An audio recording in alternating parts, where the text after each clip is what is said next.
En medio del mar de Japón, a unos 15 kilómetros de la costa de Nagasaki, emerge una silueta oscura y rectangular que parece un enorme navío de guerra detenido en el tiempo. Es la isla Hashima, conocida popularmente como Gunkanjima, la isla acorazado. Desde lejos, su perfil de cemento y ruinas se alza como un fantasma sobre las aguas, y quienes la contemplan por primera vez sienten una mezcla de fascinación y temor, como si hubieran descubierto un secreto prohibido. Hashima no siempre fue un lugar abandonado. Durante décadas fue un hervidero de vida, un pequeño trozo de tierra que albergaba a miles de trabajadores y sus familias. En sus mejores años, llegó a ser uno de los lugares más densamente poblados del planeta, un hormiguero humano donde apenas había espacio para respirar. Calles estrechas, edificios altos y grises, niños corriendo entre pasillos oscuros, mujeres llevando comida a los mineros y hombres que descendían a las entrañas de la tierra en busca de carbón. Esa era la rutina diaria de la isla. Pero la historia de Hashima está marcada por el contraste entre prosperidad y sufrimiento. Bajo la superficie, las minas de carbón ocultaban un ambiente peligroso, sofocante, donde el eco de los picos y los lamentos de los trabajadores se mezclaban con el retumbar del mar. La humedad impregnaba todo, y muchos decían que el aire allá abajo era tan denso que parecía comerse los pulmones. La compañía Mitsubishi, que compró la isla en 1890, construyó enormes complejos residenciales para alojar a los trabajadores. Lo que en principio parecía un símbolo de progreso, se convirtió en una prisión flotante. En la superficie había escuelas, tiendas y hasta un cine, pero el espacio era tan limitado que la vida se sentía asfixiante. El cemento reemplazó a la naturaleza. No había árboles, ni campos, ni un rincón verde. Todo era gris, frío, duro. A partir de los años 30, la situación se volvió aún más oscura. Japón estaba en plena expansión militar y la demanda de carbón aumentaba sin descanso. Miles de trabajadores fueron llevados a Hashima contra su voluntad, incluyendo prisioneros de guerra coreanos y chinos que fueron forzados a trabajar en condiciones inhumanas. Muchos nunca regresaron de las profundidades de las minas y sus historias quedaron sepultadas junto al carbón que extraían. De noche, cuando el viento soplaba fuerte y el mar golpeaba con furia las murallas de la isla, algunos habitantes decían escuchar ruidos extraños que subían desde los túneles, voces apagadas, golpes metálicos que no correspondían a ningún turno de trabajo y un murmullo semejante a un lamento colectivo. Con el tiempo, la idea de que Hashima estaba embrujada se fue extendiendo entre quienes la conocieron. En 1974, cuando el petróleo sustituyó al carbón como fuente principal de energía en Japón, Mitsubishi cerró las minas y la isla quedó abandonada de un día para otro. Miles de personas tuvieron que marcharse, dejando atrás sus hogares, sus pertenencias y, en muchos casos, sus recuerdos más dolorosos. Desde entonces, Hashima se convirtió en una ciudad fantasma. Hoy lo que queda de la isla parece un escenario apocalíptico: edificios derruidos, paredes agrietadas cubiertas de moho, escaleras que no llevan a ninguna parte y ventanas rotas que se abren hacia un horizonte vacío. El mar, implacable, va reclamando poco a poco cada rincón y el silencio domina el lugar. Solo los turistas curiosos y algunos investigadores se atreven a poner un pie en ella, aunque las zonas en ruinas son tan peligrosas que gran parte de la isla permanece cerrada al público. Quienes han visitado Hashima describen la sensación como caminar por un cementerio urbano. Se dice que si escuchas con atención, entre los silbidos del viento y el romper de las olas, aún se pueden percibir los ecos de las voces que alguna vez habitaron esos pasillos. Otros aseguran haber visto sombras moverse en las ventanas vacías, como si los antiguos mineros todavía vagaran entre los escombros. La isla fue reconocida como Patrimonio de la Humanidad por la UNESCO en 2015, aunque no sin controversia, ya que para muchos es también un símbolo de esclavitud y dolor. Y es precisamente esa dualidad, un monumento al progreso y al mismo tiempo a la tragedia humana, lo que hace de Hashima un lugar tan enigmático. Así comienza el misterio de la isla fantasma, una tierra de concreto que flota en el mar, cargada de historias de sacrificio, sufrimiento y ecos que parecen no querer desaparecer. Y quizá la pregunta que queda en el aire es: ¿son esos ecos simples recuerdos atrapados en las ruinas, o hay algo más que habita en Hashima, esperando a ser escuchado? El viento soplaba con una cadencia irregular sobre las aguas del archipiélago, levantando olas que golpeaban contra las rocas con un ritmo que parecía contener un mensaje oculto. Los pescadores locales solían decir que en esas noches, cuando la niebla descendía desde las montañas hasta el mar, el océano hablaba en susurros incomprensibles. No era solo un murmullo de la naturaleza. Había algo más, una vibración extraña que se colaba en los huesos, como si la misma tierra respirara. Un hombre llamado Esteban, viejo marinero de la zona, recordaba con claridad la primera vez que lo escuchó. No era joven, pero aún conservaba la fuerza suficiente para remar y guiar a los forasteros en travesías cortas. Una noche de 1986, bajo un cielo enrojecido por una luna que parecía sangrar, Esteban salió a revisar sus redes de pesca. Fue entonces cuando lo oyó. Un sonido grave, metálico y prolongado que parecía venir de las profundidades. No era una ballena, no era un barco. Aquello tenía un timbre imposible, como si una campana sumergida repicara desde el fondo del océano. Lo curioso es que no estaba solo. Otros pescadores, desde distintas embarcaciones, escucharon lo mismo. Y lo más inquietante fue que el sonido no se propagaba con la lógica de una onda marina. A veces parecía muy cerca, otras lejano, como si el océano mismo se desplazara del lugar para burlarse de quienes lo habitaban. La noticia corrió de boca en boca en el pueblo costero, pero nadie se atrevió a discutirlo abiertamente. Era un secreto a medias, un misterio compartido en susurros en las tabernas, cuando las lámparas de aceite titilaban y el ron ayudaba a calmar los nervios. Los ancianos decían que eran luces del mar, ecos de barcos que habían naufragado siglos atrás.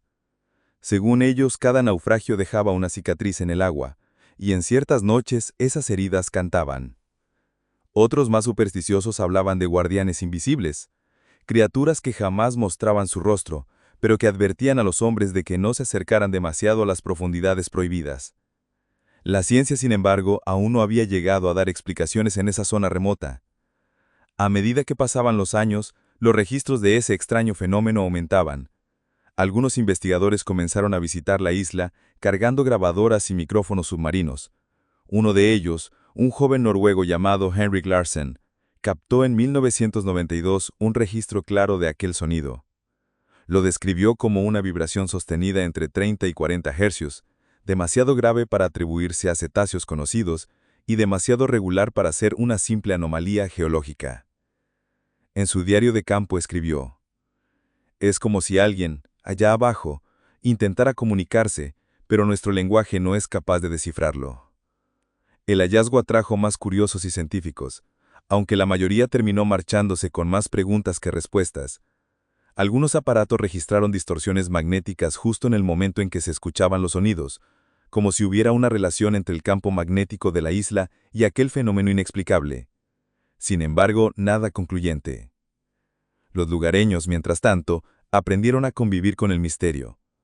No se asombraban cuando las campanas invisibles del mar resonaban en medio de la niebla, pero tampoco se atrevían a desafiar al océano. Había reglas tácitas: no salir a pescar solos en las noches de luna roja, no sumergirse más allá de las aguas que rodeaban el arrecife, y nunca, bajo ninguna circunstancia, intentar seguir el origen del sonido. Aún así, algunos lo intentaron. En 1998, un grupo de jóvenes aventureros decidió adentrarse con un pequeño bote hacia donde creían que nacía el zumbido. Nunca regresaron. Al día siguiente, los pobladores encontraron el bote destrozado en la orilla de otra isla, pero no había rastro de ellos, ni cuerpos, ni chalecos, ni señales de lucha. Solo la madera astillada y, según quienes lo recogieron, un olor metálico en el aire, como si hubieran estado cerca de una tormenta eléctrica. Ese hecho selló la leyenda. Desde entonces, el fenómeno dejó de ser solo un misterio científico para convertirse en una advertencia ancestral. La isla ya no era solo un punto en el mapa, era un límite. Los sonidos del mar no eran meras vibraciones acústicas, eran voces antiguas, quizá de algo que aún habita bajo las profundidades, algo que los hombres no deberían intentar descifrar. Lo cierto es que hasta hoy, cada cierto tiempo, alguien asegura haberlos escuchado de nuevo. Y cada vez que eso ocurre, el pueblo entero se encierra temprano, las luces de las casas se apagan antes de lo habitual, y solo queda la bruma cubriendo las calles, como un manto de protección. Nadie se atreve a salir, porque todos saben que en esas noches el océano reclama silencio para sí mismo. Ahora dime tú, ¿alguna vez has escuchado un sonido extraño en medio del mar, uno que te haya hecho pensar que no estabas realmente solo? El tercer día de exploración en Hashima comenzó con un mar particularmente inquieto. Las olas chocaban contra las murallas de contención de la isla con un estruendo semejante a tambores de guerra. Los visitantes, un grupo reducido de investigadores y documentalistas, se adentraron en los pasillos húmedos de los edificios abandonados, donde el silencio era tan pesado que cualquier susurro parecía un grito. Los corredores interminables de cemento, cubiertos de hongos y manchas de humedad, parecían absorber la luz de las linternas, como si la isla no quisiera ser iluminada. Fue en uno de esos pasillos donde un sonido extraño comenzó a surgir. No era el rugido del viento, ni el crujido de las paredes deterioradas, sino algo mucho más desconcertante. Una voz débil, casi un susurro. Uno de los investigadores, convencido de que era el eco del mar filtrándose por las grietas, se acercó a una puerta de metal oxidada que aún permanecía cerrada. Puso su oído contra el hierro frío y juró escuchar algo similar a un canto infantil, una melodía incompleta, como si alguien del pasado aún intentara recordar una canción. La puerta, sin embargo, estaba bloqueada desde dentro, lo cual era imposible en una isla deshabitada por décadas. Al intentar abrirla, un viento helado recorrió el pasillo, tan fuerte que apagó 2 linternas al mismo tiempo. El grupo retrocedió, dudando entre seguir o regresar al área segura, pero la curiosidad fue más poderosa que el miedo. Forzaron la entrada con herramientas y al abrir la puerta lo que encontraron fue un salón vacío, con paredes cubiertas de símbolos tallados en el cemento, palabras en japonés, nombres y fechas, muchos de ellos terminando abruptamente como si hubieran sido escritos en medio de la desesperación. En el suelo había cascos de mineros y viejas lámparas oxidadas. Al encenderlas, aunque estaban apagadas hacía décadas, algunos miembros del grupo juraron ver un resplandor momentáneo, como si la isla misma intentara devolverles una memoria. Fue entonces cuando otra voz surgió, esta vez mucho más clara. No provenía de un eco natural, sino de lo profundo del túnel minero que se abría al final del salón. Era un lamento grave, prolongado, semejante al gemido de alguien atrapado bajo toneladas de piedra. El guía, un anciano japonés que había sido hijo de un trabajador de Hashima, palideció al escucharlo. Contó que, según las historias de su familia, durante los años de explotación minera había ocurrido un derrumbe en esa zona exacta, y muchos hombres quedaron enterrados vivos, sin posibilidad de rescate. Los gritos, decía, se habían escuchado durante días, hasta que el silencio lo cubrió todo. El anciano, con los ojos húmedos, aseguró que esas voces no eran un recuerdo, sino la persistencia de las almas que nunca habían abandonado la isla. El ambiente se volvió insoportable. El aire parecía espeso, difícil de respirar, y una sensación de opresión rodeaba a todos los presentes. Algunos comenzaron a marearse, otros sentían la necesidad de salir corriendo. Sin embargo, uno de los investigadores más jóvenes decidió adentrarse en el túnel. Avanzó unos metros con la cámara encendida, registrando cada paso, mientras los demás observaban desde la entrada. De pronto, la señal de la cámara comenzó a fallar, como si la tecnología no pudiera sobrevivir en aquel ambiente. Un ruido metálico, semejante a cadenas arrastrándose, llenó el espacio, seguido de un grito desgarrador. El joven salió corriendo, pálido, sin poder explicar lo que había visto. Solo alcanzó a decir que había una figura en la oscuridad, una silueta encorvada, cubierta de polvo y escombros, que extendía sus manos hacia él. El grupo, aterrorizado, decidió no continuar y abandonó el túnel dejando atrás aquella puerta oxidada y cerrándola de nuevo. Al salir a la superficie, el mar había cambiado. Ya no rugía con fuerza, sino que permanecía extraño y en calma, como si la isla hubiera quedado satisfecha con el miedo que había sembrado. Sin embargo, mientras se alejaban en la embarcación, una última sorpresa los aguardaba. Desde la cubierta, mirando hacia la isla, observaron una luz encendiéndose en uno de los pisos superiores de los edificios derruidos. Una ventana brillaba con un fulgor cálido, como si alguien hubiera encendido una lámpara en su interior. La isla Hashima parecía querer dejar claro un mensaje. Nadie la había abandonado realmente.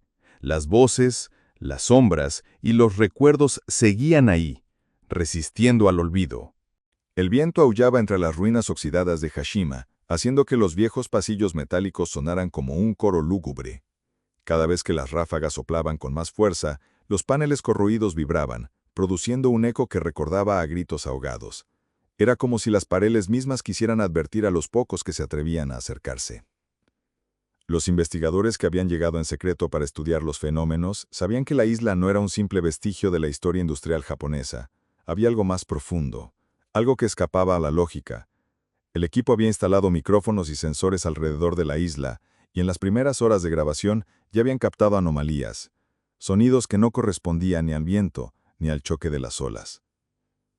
Eran voces, susurros entrecortados, a veces frases enteras en japonés antiguo, otras veces gritos distorsionados imposibles de descifrar. Lo más inquietante era que, según los dispositivos, estas voces no provenían de un lugar específico. Se propagaban desde las estructuras de hierro, como si el acero corroído se hubiese impregnado de la memoria de miles de trabajadores que alguna vez vivieron ahí, confinados en condiciones inhumanas. Uno de los expertos en acústica del equipo, Nakamura, escuchó las grabaciones una y otra vez intentando encontrar una explicación técnica. Podría ser una resonancia provocada por la combinación de viento y vibraciones metálicas, murmuró al principio, pero cuanto más analizaba, más dudaba de sus propias palabras. El patrón de los sonidos era demasiado organizado. No eran ruidos aleatorios. Tenían ritmo, cadencia, casi como si quisieran comunicarse. Una noche, mientras los investigadores revisaban sus grabaciones dentro de un pequeño campamento en una isla vecina, ocurrió lo inesperado. Las computadoras comenzaron a registrar una frecuencia continua que provenía directamente de Hashima. El sonido era grave, profundo, semejante a un rugido submarino. Poco a poco, la frecuencia se transformó en una secuencia de golpes metálicos, repetitivos, como si alguien estuviera martillando desde las entrañas de la isla. El grupo se miró en silencio. Algunos pensaron que podría tratarse de restos estructurales colapsando. Otros, en cambio, estaban convencidos de que era una respuesta, como si la isla misma hubiera notado que estaba siendo observada. Decidieron regresar de inmediato en un bote para verificar. Al acercarse, la niebla se cerró sobre ellos, reduciendo la visibilidad a apenas unos metros. El motor del bote parecía ahogarse con cada ola.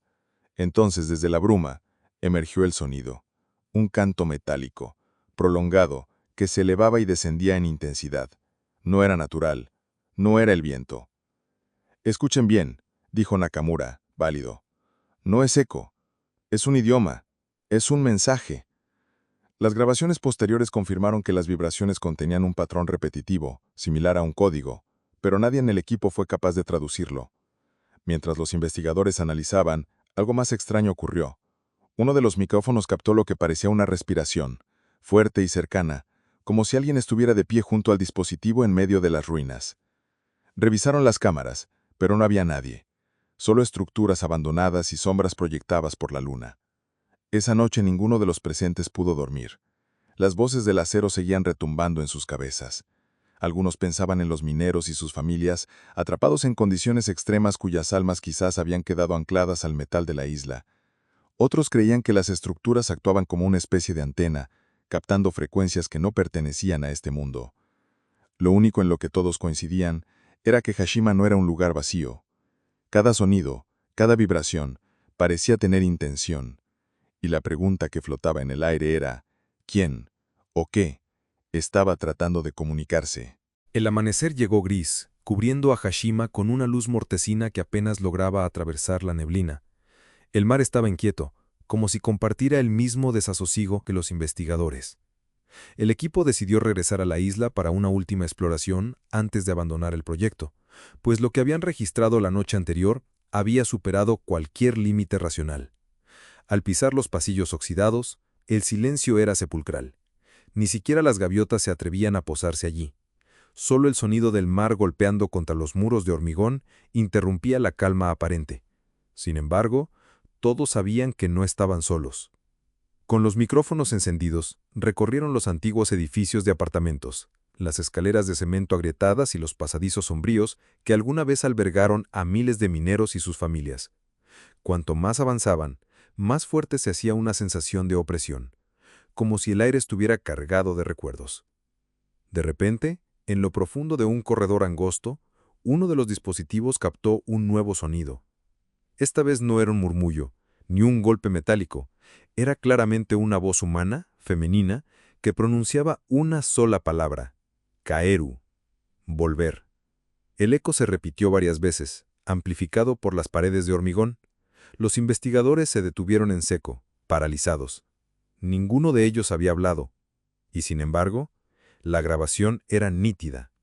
Era la primera vez que la isla respondía con algo tan claro. Nakamura, con la piel de gallina, explicó que aquella palabra en japonés antiguo podía interpretarse como regresa o vuelve atrás. ¿Pero a qué o a quién se dirigía?